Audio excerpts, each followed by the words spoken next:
السلام عليكم ورحمة الله وبركاته. أحلى متابعين في الدنيا، يا رب تكونوا بخير.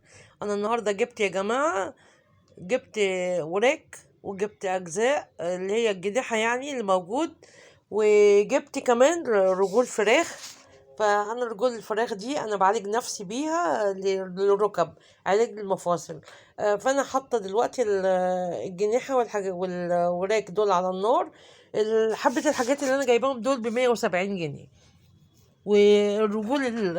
رجول الفراخ اللي هي انا نضفتها وحطيت لها بصل، حطيت لها توم. انا باكل التوم كده، بحطه بقشره وباكله بنضفه، وبحط الكيس البلاستيك ده عشان انا عايزه الوراك عايزه الرجول دي تستوي جامد جدا. وانا كمان يا جماعه بحط لها معلقه سكر كده عشان تستوي. اي اكل ما بيستويش بنحط الكيس النايلو ونحط معلقه سكر.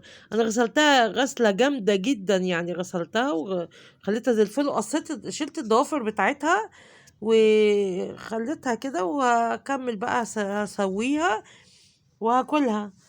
هاكل لانها شايفين يا جماعه، ده والله العظيم حلوه جدا، بتعالج الركب، وكمان بتخلي الواحد كده وشه منور وبيقدر يمشي. انا بقدر امشي وبقدر اقف، ده بدون مبالغه والله العظيم يا جماعه، انا ما بضحكش عليكم.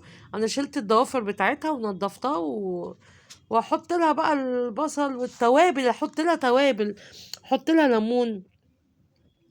اللي عايز اللي يقدر ياكل ياكل، يعني محدش يعيب، لان ده علاج. بدل ما انا اجيب بدل ما اجيب ادويه، لا انا بجيب دوت علاج. يا اما في كوارع ماشي. انا حطيت هنا بقى حطيت بصل، وحطيت طبعا الحاجة على النار، فعاملة مش باين اول حاجة. وهبدأ احط حبة شوفان على الحاجات دي. حطيت فلفل وطماطم والثوم والبصل، وهبدأ ان انا اغطيها بقى واسيبها تستوي. انا بعمل الفراخ دي يا جماعة يعني يخلصوا اجيب غيرهم، يخلص اجيب غيره. بس هي دي اكلتي بسيطة جدا، نحط حبة شوفان عليها، واكلة بسيطة وسهلة وبالهنا والشفا ليا وليكم. السلام عليكم ورحمة الله وبركاته.